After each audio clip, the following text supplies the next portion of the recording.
penyakit ain, penyebab, bahaya, dan doa terhindar darinya.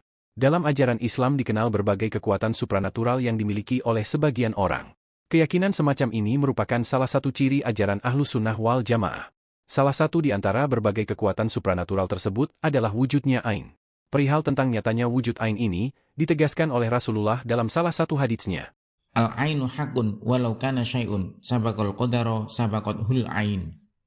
Artinya, ain itu nyata, hak, kalau saja ada sesuatu yang mendahului takdir, niscaya ain akan mendahuluinya. Hair Muslim. Ain sendiri diartikan oleh para ulama dengan berbagai pengertian sebagai berikut. Ain adalah pandangan kagum atau takjub disertai dengan rasa iri dengki dari seseorang yang memiliki tabiat buruk yang mengakibatkan adanya bahaya pada orang yang dilihatnya. Syekh Ibnu Hajar Al-Asqalani, Fath Al-Bari, Juz 10, halaman 200. Ain adalah pandangan pada sesuatu dalam keadaan lalai dengan rasa kagum kepadanya atau rasa dengki tanpa disertai berzikir kepada Allah. Al-Munawi, Faid Al-Qadir, Juz 15, halaman 474. Dari dua pengertian di atas setidaknya dapat ditarik pemahaman bahwa ain ada dua macam. Pertama, pandangan dari orang yang memiliki tabiat buruk yang dalam hatinya terdapat rasa hasut, dengki, dan ingin mencelakai terhadap orang yang dipandangnya. Kedua, pandangan kekaguman atau ketakjuban dari orang yang tidak sedang merasa dengki, tetapi kekaguman tersebut tidak disertai dengan berzikir pada Allah. Adanya ain juga secara tersirat disebutkan dalam Al-Quran dalam ayat berikut. Wa iyyakadul ladzina kafaru la yuslikunaka bi absarihim lamma sami'u dzikra wa yaquluna innahu lamajnun. Artinya, dan sesungguhnya orang-orang kafir itu hampir menggelincirkan kamu dengan pandangan mereka, tatkala mereka mendengarkan Al-Quran dan mereka berkata, sesungguhnya ia, Muhammad, benar-benar orang yang gila. Quran Surat Al-Qalam, 51. Imam Ibnu Katsir mengarahkan maksud dari kata, pandangan, dalam ayat di atas pada pandangan yang disertai dengan kekuatan ain. Efek dari terkena pandangan ain ini bermacam-macam, ada yang bisa membuat orang yang dipandang langsung sakit, celaka, atau bahkan bisa sampai menyebabkan kematian. Seperti kejadian di zaman Rasulullah, yaitu ketika sahabat Amir bin Rabi'ah mandi bersama sahabat Sahal bin Hanif. Amir bin Rabi'ah terkagum-kagum saat melihat badan Sahal bin Hanif yang putih dan bersih. Seketika itu Sahal bin Hanif pingsan, para sahabat yang lain akhirnya memanggil Rasulullah Shallallahu Alaihi Wasallam. Setelah meruqyah Sahal bin Hanif, beliau bersabda, Idza ra'a ahadukum min nafsihi aw malihi aw akhihi ma yu'jibuhu falyad'u bil barakati fa innal 'aina haq. Artinya, ketika salah satu di antara kalian kagum saat melihat dirinya sendiri, barang miliknya atau saat melihat saudaranya, maka doakanlah dia dengan keberkahan, karena ain itu nyata. Hair Nasai dan Hakim. Maka tidak heran jika Rasulullah menjadikan ain ini sebagai bagian dari sesuatu yang dianggap berbahaya dan patut untuk diwaspadai. Hal ini salah satunya dapat kita lihat dari salah satu isi doa Rasulullah yang berisi tentang bentuk permohonan perlindungan Allah atas penyakit ain seperti dalam doa berikut. A'udzu bikalimatillahi tammati min kulli syaitanin wa hammatin wa min kulli ainin la'ammatin. Artinya, aku berlindung dengan kalimat-kalimat Allah yang sempurna dari semua setan, binatang yang beracun dan ain yang menyakitkan. HR Al-Bukhari. Membaca doa di atas merupakan salah satu ikhtiar yang dapat kita lakukan agar terhindar dari penyakit ain. Lantas apakah semua pandangan seseorang yang disertai rasa kagum atau dengki dapat membahayakan orang lain? Tentu tidak. Pandangan berkekuatan ain tidak secara pasti wujud pada setiap orang yang memandang orang lain dengan rasa kagum atau rasa dengki, sebab ain sejatinya hanya dimiliki oleh orang-orang tertentu dengan adanya kriteria-kriteria tertentu.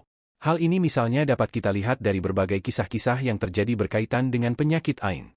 Misalnya seperti yang diceritakan oleh Imam Asmui dalam kitab tafsir Al-Qurtubi berikut yang artinya.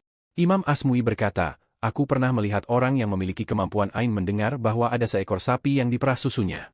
Lantas ia kagum pada air susu yang keluar dari sapi tersebut. Lalu ia berkata, adakah sapi-sapi lain yang seperti ini? Orang di sekitarnya menjawab, si Fulan menyembunyikan sapi lain, yang air susunya seperti sapi awal, yang disembunyikan dari sapi awal. Lalu tak lama kemudian dua sapi yang dimaksud tersebut mati, baik yang disembunyikan ataupun yang tidak disembunyikan. Imam Asmui berkata, aku mendengar orang tersebut berkata, saat aku melihat sesuatu yang mengagumkanku maka aku merasakan rasa panas yang keluar dari mataku. Syamsuddin Al-Qurtubi, Al-Jami, Li Ahkam Al-Quran, Juz 9, halaman 227.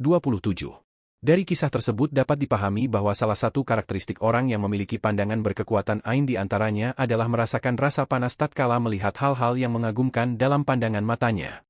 Bukti lain atas tidak berlakunya pandangan ain pada setiap orang salah satunya ditentukan dari berbagai rumusan ulama yang menyatakan agar orang yang memiliki kekuatan pandangan ain agar menjauh dari masyarakat, bahkan ada yang berpandangan agar ia diasingkan atau minimal selalu diam di rumahnya, agar pandangannya tidak berbahaya bagi orang lain. Jika setiap orang yang merasa kagum atau merasakan kedengkian saat memandang pasti memiliki kekuatan ain, tentu berbagai rumusan di atas dianggap kurang relevan, sebab akan banyak orang yang diasingkan atau dikurung hanya karena merasa kagum atau dengki pada suatu hal.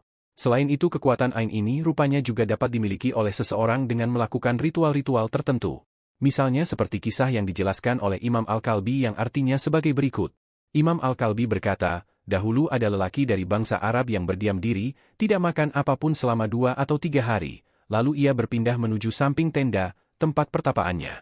Kemudian ia berjalan melewati seekor unta dan seekor kambing, yang mengangkut orang. Melihat 2 hewan ini ia berkata, aku tidak pernah melihat unta dan kambing sebagus unta dan kambing ini.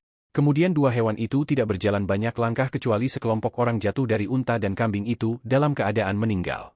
Lalu orang-orang kafir memohon pada lelaki tersebut agar menimpakan kekuatan ainnya pada Nabi Muhammad, lelaki itu pun menyanggupi permintaan orang-orang kafir. Saat lelaki itu bertemu Nabi Muhammad sedang melewati jalan, Nabi menembangkan sebuah syair, sungguh kaummu menganggapmu sebagai tuan sedangkan aku menyangka engkau adalah tuan bagi orang yang diberi kekuatan ain. Allah menjaga Nabi Muhammad dari kekuatan negatif ain yang dimiliki lelaki itu. Lalu turunlah ayat, wa in yakadul ladzina kafaru layuslikunaka, ayat tentang ain, Quran Surat Al-Qalam, 51, seperti telah dijelaskan di atas. Maka dengan demikian dapat disimpulkan bahwa ain adalah kekuatan negatif yang berasal dari pandangan seseorang yang disertai rasa kagum atau rasa dengki pada orang lain yang dapat membahayakan orang lain tersebut. Kekuatan supranatural berupa ain ini hanya dimiliki oleh orang-orang tertentu, ada kalanya karena memang bawaan dari lahir atau diupayakan dengan melakukan berbagai macam ritual-ritual tertentu. Wallahu a'lamu bis-shawab.